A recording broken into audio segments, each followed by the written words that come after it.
एक महिला की 2 बेटियां थीं। तीसरी बार वह फिर पेट से हुई। इस बार उसके पति ने उसको धमकी दी कि अगर इस बार भी बेटी हुई तो वह उस बेटी को बाहर किसी सड़क या चौराहे पर फेंक आएगा। ईश्वर की मर्जी के आगे किसी की नहीं चलती।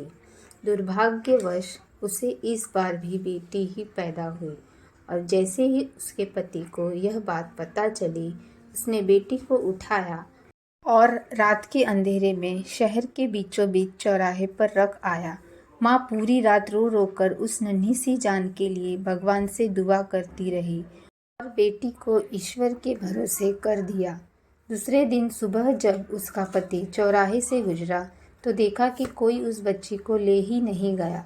वह बेटी को वापस घर लाया और दूसरी रात फिर वह अपनी बेटी को चौराहे पर रख आया।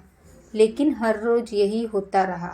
हर बार पिता उस बच्ची को बाहर रख आता और जब कोई उसे नहीं ले जाता तो वह मजबूरन उसे वापस उठा लाता।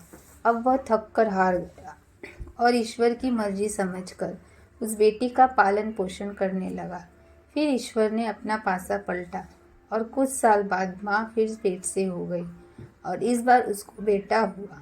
लेकिन कुछ ही दिन बाद बेटियों में से एक की मौत हो गई और कुछ दिनों बाद एक और बेटी की मृत्यु हो गई।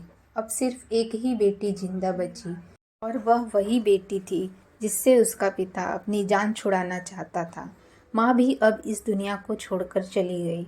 इधर उसका एक बेटा और एक बेटी दोनों बड़े हो गए और बेटी ने अभी तक शादी इसलिए नहीं की क्योंकि उसके पिता इतने बूढ़े हो गए थे कि अपने हाथ से खाना भी नहीं खा सकते थे और इसके अलावा कोई दूसरा नहीं था जो उनकी देखरेख करता।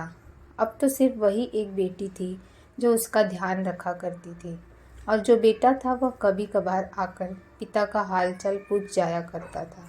पिता हमेशा शर्मिंदगी के साथ रो रो कर अपनी बेटी से यही कहा करता था, मेरी प्यारी बेटी, जो कुछ मैंने बचपन में तेरे साथ किया उसके लिए मुझे माफ़ कर देना मेरी बेटी। दोस्तों, अगर आपको यह वीडियो अच्छी लगी तो वीडियो को लाइक, शेयर और चैनल को सब्सक्राइब भी कर दें। वीडियो को अंत तक देखने के लिए आपका बहुत बहुत धन्यवाद।